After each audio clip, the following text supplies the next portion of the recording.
All right, in this video we'll talk about matrix multiplication with inner and outer products. So as we go along, I'll explain what inner and outer products are.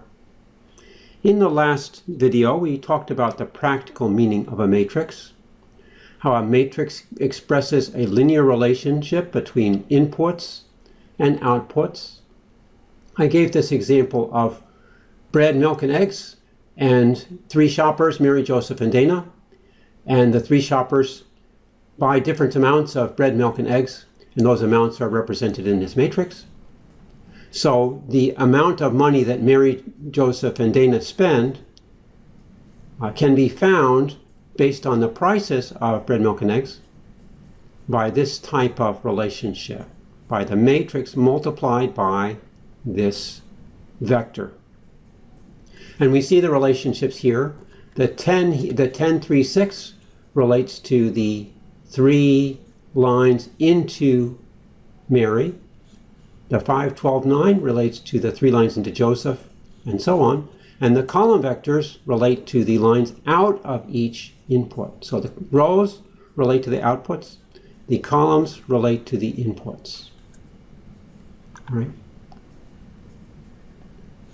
So the information stored in the matrix, the entry in row I on column J is equal to the quantity of raw material I used for component J. All right, so here when I say raw material, that's the same as input, and component is the output. Right? So you could use this same schema to represent the relationship between raw materials and components that are made from raw materials. Now, matrix multiplication represents the composition of linear relationships. So for example, if I have raw materials that are used to make components, then the components may be used to make final products. So I have an example down here. Suppose I have three fruits, apples, bananas, and cherries, and I use these to make four different types of fruit salad. Fruit salad 1, 2, 3, and 4. So there's a linear relationship here. So this would be related by a matrix. All right? 4 outputs and 3 inputs means it's a 4-row, 3-column matrix, which you can see over here. It's on the right here. Right? The inputs are ABC, the outputs are F1, F2, F3, F4. All right? It's 4 by 3. Now, these 4 fruit salads may be sold in different quantities to 2 different stores, store 1 and store 2. So I have the amount of each fruit salad that goes to store 1 expressed by the lines that go from the fruit salad circles to each store. So for instance, this store has fruit salad 1, 2, 3, 4 in different quantities. So that would correspond to the entries in this first row. Okay. So I can denote that just to make it clear. The 4 values that go to row 1, 1, 2, 3, 4, these 4 would correspond to the 4 entries here. Okay, and similarly, there are 4 more lines that go into S2. That would be the second row. Right. Now, what about the relationship between the fruits and the stores? Well, the relationship is mediated by how the fruits are used in the fruit salad. So what we can do is we can take these 2 diagrams and smash them together. Right? We have fruit salads here, fruit salads here. Just make them identified as a single circle. And we get this diagram here. All right. So let's look now at the relationship between apples and the first store. Okay. Now, look, apples go into fruit salad 1. They also go into fruit salad 2. They also go into fruit salad 3. They also go into fruit salad 4. Okay. And each one of these fruit salads also goes into store 1 like this. Okay. All right. So what are we doing here? Suppose you use 5 apples in fruit salad 1. All right. And suppose store 1 buys 10 fruit salad 1s. So I have a 5 here and a 10 here. How many apples go into store 1 from this path? 50. Right. Suppose apples in fruit salad 2, suppose I have 3 apples in fruit salad 2, and here they buy 20 of these. Okay. So that's going to be 3 times 20, or 60. By this path, by way of fruit salad 2, I have 60 apples going into store 1. All right. Apple goes into fruit salad 3. I don't know, let's make it 2. And then fruit salad 3, let's suppose that the store 1 only buys 1. Okay. And then we have fruit salad 4, let's say 7, and then this is a 7. Okay. All right. So in that case, if I look at apples, these 5 numbers, 5, 3, 2, 7, 5, 3, 2, 7, go here. And then the outputs here, the ones that go from the different fruit salads to the store, I have 10, 20, 1, and 7. Right. And my final result is going to be the product of these. This first line, this first line is the line 5, and I multiply that by the 10. So that's going to be 5 times 10 plus, then the next line that goes through fruit salad 2, it's 3 from apples from fruit salad 1, and then from fruit salad to this 20, so that's going to be 3 times 20. All right, next one that goes through fruit salad 3, I get 2 times 1. And you can see also how that relates to here, 2 times 1. And then finally, I have 7 times 7. Okay, and that's my final result. I can sum that up. That's your exercise to do. Well, and that number goes into this space here. Okay. Now, you may be wondering, why did I write it this way with the first matrix on the right and the second matrix on the left? It seems kind of strange. Why didn't you write the first matrix on the left and the second matrix on the right?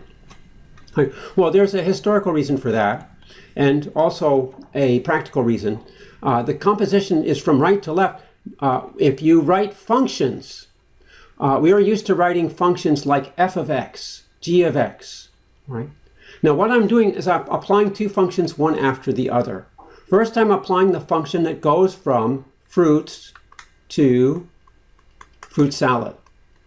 Then I'm applying the function that goes from fruit salad to stores. Okay, this is the first function, fruit to fruit salad. Second function is fruit salad to store. All right, now when you write functions in mathematics, you write the functions from right to left. Right? If I have f of g of x, then g of x is the first function and f is the second function. Okay, so it's being written backwards. Well, backwards for us, but that's how it works conveniently. And that's why when you write the matrix product, the first function is on the right and the second function is on the left. Okay. Notice how that we also had that over here, that when we were taking this matrix applied to, sorry, let me make this bigger so you can see the, it. When we have this matrix applied to these prices, we wrote the prices on the right, even though you think of the prices going over here on the left. All right. So matrix multiplication goes, you can think of it in practice as going from right to left. But if you keep these diagrams in mind, I think everything becomes very clear. You can see the relationship between the different lines and how they contribute to the final answer. Otherwise, it seems sort of unmotivated. Right. So now, let's do another one. Notice here that my final entry here was column A and row S1. A was the input that I was concerned with, and S was the final output, right? And I took the column associated with A and the row associated with S1. Okay, so that's a general rule. Let's do another one. So how do I get individual entries in the product? Okay, so let's do another one. Suppose we want to get the entry in row 2, S2, from column A. Okay, all right, so what do we have here? This means that my A is going to be my input, and my S2 is going to be my output. Now let's do the very same thing. A contributes to all the fruit salads here. Go back to here, and that's F1, F2, F3, F4. Right? So I have each one of these red paths, so I get a red path in here, I'm calling the weights W1, W2, W3, W4, as the weights of the 4 red paths that go into the 4 fruit salads. And then I have 4 weights coming out, U1, U2, U3, U4, which are the weights that come out of F1 and go into S2. All right, now, taking out of this on the left here, I have this forest of different paths here, and I can extract them, right? I can extract just the paths I'm looking at. If you just extract just the red paths, you have this structure here. You have a single node here, you have a bunch of nodes here. Every node in the middle has one line going into it, one line going out of it. All right? And in practice, these 2 lines have 2 different weights that are multiplied. All right?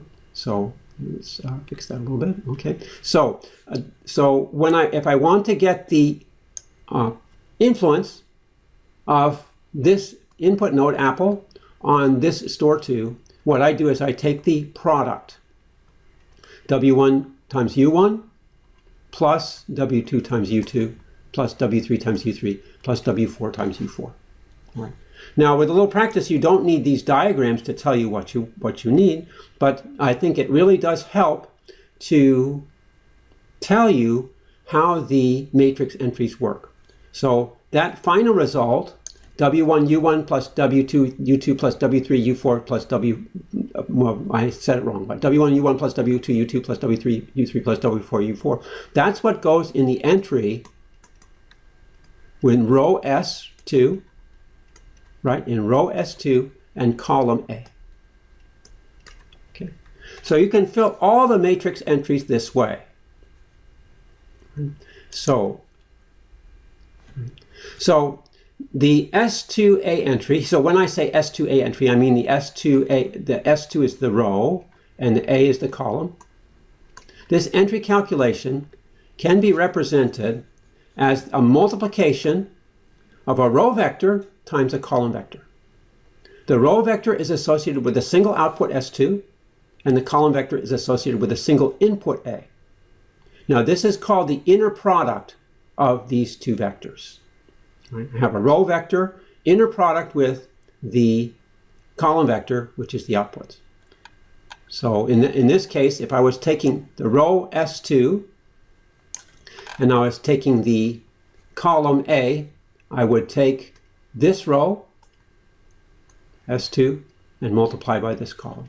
And when I say multiply, I mean take the first one, multiply by the first one, second one, multiply by the second one, third one by the third one, and fourth one by the fourth one. So this matrix multiplication is not just fun and games. It expresses a consecutive linear relationships between inputs and outputs. Right? The output of the first linear relationship is the input of the second. So you can see how to do the other ones. We know that altogether my final result will have 2 rows because there are 2 final outputs, then 3 columns because there are 3 inputs. If I wanted to get this one here, C goes to S2, what would I do? Well, I take all the lines that go from C up here. You can see all the lines that go from C. There are 4 of them, 2, 3, 4, and the corresponding ones that go out like this. And I would still have this kind of structure.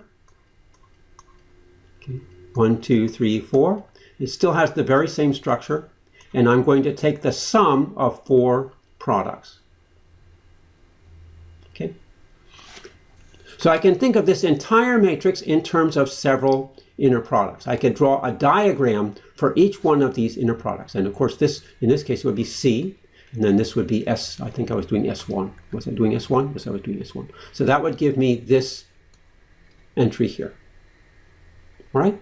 So the diagrams can help you keep in mind how these things relate. All right.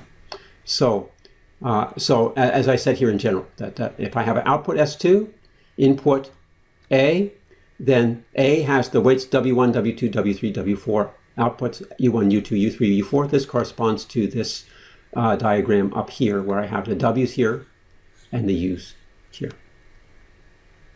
All right. All right. Now you can practice finding other entries of the matrix yourself. Okay. If I can, now typically instead of putting letters on here, I can call this input 1, 2, 3. And here I can call this, I can also just number this 1, 2, 3, 4. Okay. And then outputs would be 1, 2. All right, so what's the size of this matrix? Well, the ultimate inputs are 1, 2, 3, right? And the ultimate outputs are 1, 2. So this gives me a 2 by 3 matrix. Now, if I wanted this entry here, right? Well, let's do one that's a little bit different. Let's do 3 to 2. Okay. So 3 to 2, 3 goes to all of these different. It goes here. Let me make this a little bigger so we can see what's going on. Okay. So 3 has a line to all of these. It goes to 1 to 2 to 3 to 4, and then all of these have a line that goes to 2. Okay. Okay. All right. So if I had weights on these, whatever they would be, it would be if this was W1, W2, W3, W4, and I could use a different letter here, Z1, Z2, Z3, okay, Z3, Z4, Z3, and Z4. Okay, so the result would be W1, Z1 plus W2, Z2 plus W3, Z3 plus W4, Z4. And that's what would go into this entry here. All right. Now this is one way of looking at matrix multiplication, and it shows how to get the matrix entry by entry. So you're taking this diagram, this web diagram, what we call you're putting two complete bipartite graphs together. Here's a complete bipartite graph. Here's another complete bipartite graph. You're putting them together to form this kind of web diagram.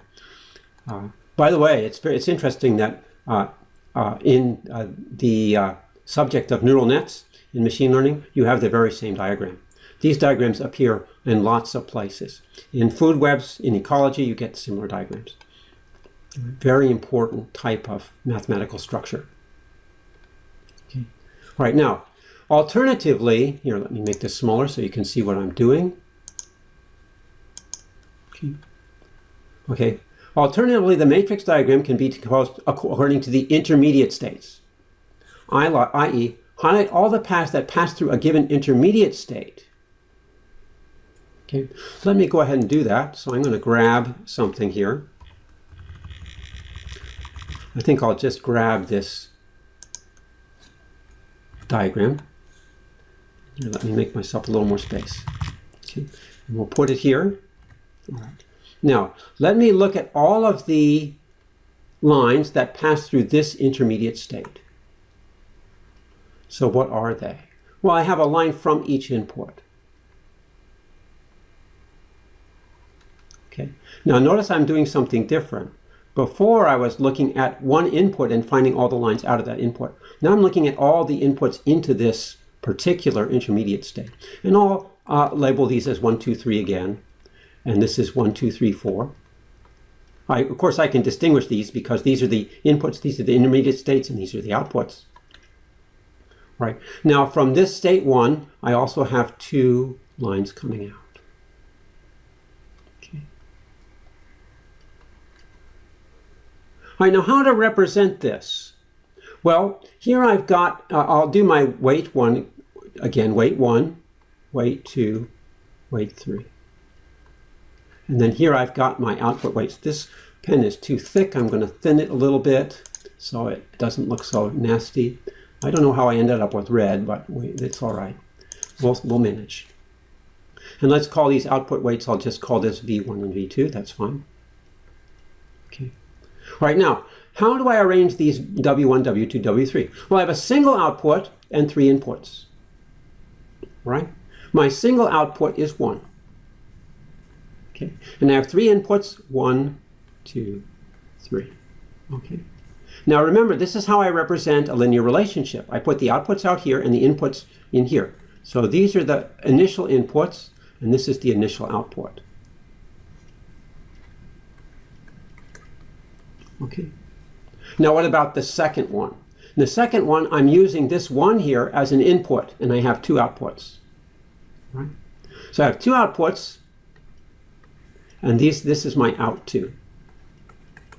Okay. And then I have a single input, which is just so that's in. Okay.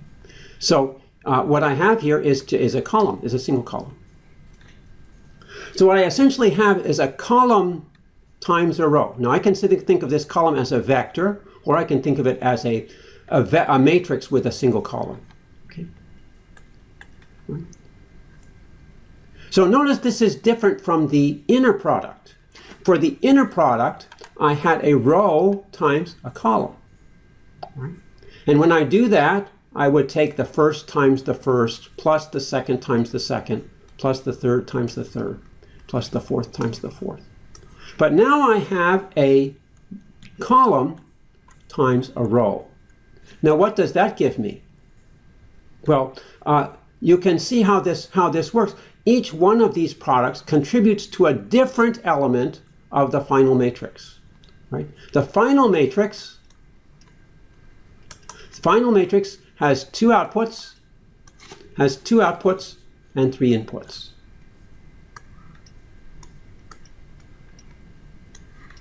Okay. Right. Now, how does this product here of this column vector times this row vector, how does that relate to this final matrix? Well, first of all, let's take this times this. Okay. That is from the first input, and it goes to the first output. All right. That's going to contribute, this product here of these two is going to contribute to this entry here. All right. Let's do another one. Let's do a different color to make this more clear. Let's do blue. Suppose I want what contributes, so if I look at output 1, input 2, I'm still taking this entry here, but now I'm taking this here. So these two are going to contribute here. All right. Don't think there are 2 entries here. I'm just taking the same entry, but I'm showing that this same entry is also contributing to this entry in the final matrix. Okay. So let me reemphasize that these arrows are not meant to indicate that all of these arrows contribute to a single matrix, single entry in the final matrix. No, each one of these arrows goes through this point, is characterized by the intermediate value, but the intermediate value will affect all of the elements of the product matrix.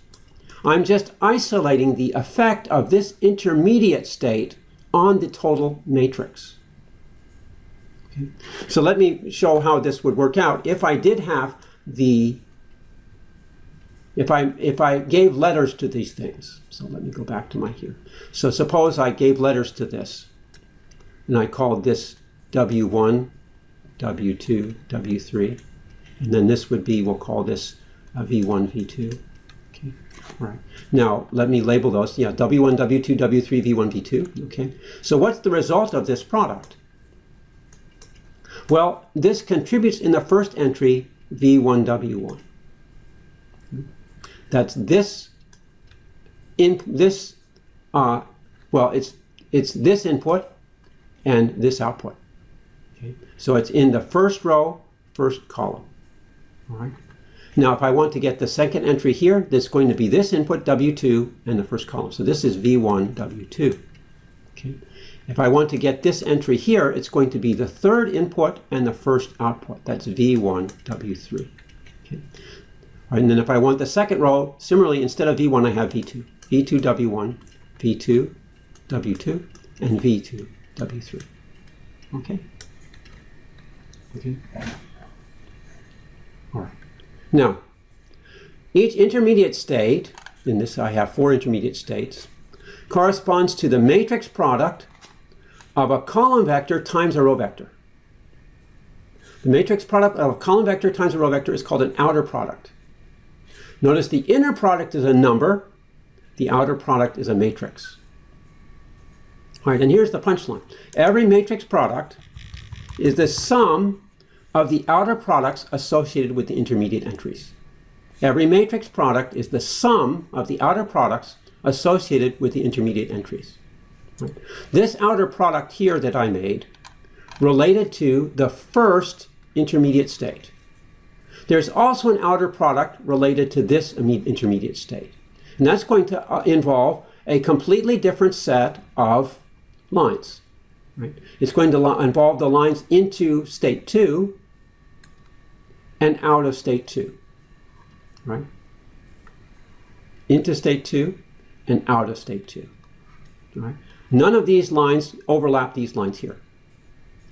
And every one of these lines will create an orange matrix, right? I'm kind of running out of letters, but so I would have to assign different letters to these orange lines. Well, let me just do one, and you can see that. Okay, so let's see. I have W and V. Let's do Y and Z. Okay, we'll do Y and Z. All right. So we'll call this one Y1. Now, in practice, people use better letters than this, and they have a better labeling system, but this is just to introduce the concept. So if I call this Y1, Y2, Y3, and I call this Z1, Z2. Okay, all right. So my final matrix, so I'll write this in green. The first part was the outer product of this, which was, let's see, I think it was V1, V2. And then I had W1, W2, W3. And remember, that's going to be this 2 by 3 matrix. Now, I also have this contribution from the second intermediate entry. So that's going to give me, and I'm using, what letters was I using? Y and Z. That's fine. Okay. So this would be Y1, Y2, and then Z1, Z2, Z3. Okay. Now I'm going to have 2 more. So I'm going to have from 3 and I'm going to have from 4. But if you add these matrices together, now when you add matrices, you just add the corresponding locations. For instance, the first entry of this one here would be V1, W1, and the first entry of this would be Y1, Z1. And if you add those together, you're going to get V1, W1 plus Y1, Z1 in the first entry of the matrix. Okay. Matrices add by adding the entries in the corresponding locations. All right. So every matrix product is the sum of the outer products associated with the intermediate entries. How many outer products are there? Well, the same number as intermediate entries. Okay. So this inner product and outer product are very useful tools in understanding what's going on when you're doing data manipulations. So in the next video, we'll talk about data matrices specifically. We'll show variable standardization and the idea of correlation, which is relationship between variables. And I'll explain correlation matrices both from the inner and the outer product point of view. All right, so that will be the next video.